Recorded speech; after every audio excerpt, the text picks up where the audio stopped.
خیلی عجیبه. تنها چیزی که همه ایرانی ازش راضیان، قرم نمیزنن، ماه تولدشونه. از هر کی هم بپرسیم که من بهترین ماه سال دنیا اومدم، من دی ماهی هستم، پرچم بالاست. حالا همه جنایتکارای جهانم تو اون ماه دنیا اومده باشن مهم نیست، چون من یه دی ماهی هستم.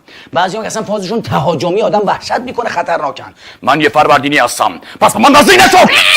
من یه مردادی هستم، پس مراقب خودت باش، بیا تو. من یه مهر ماهی هستم، پس به من خیانت نکن و الا محترمانه دهنت مورد عنایت. من یک بهمنی هستم و دیگر فریب عشق را نخواهم خورد. این دام بر مرغ دیگر نه. سواری از دور می آید، کیست که می آید؟ به گمانم زید باشد. کدام زید؟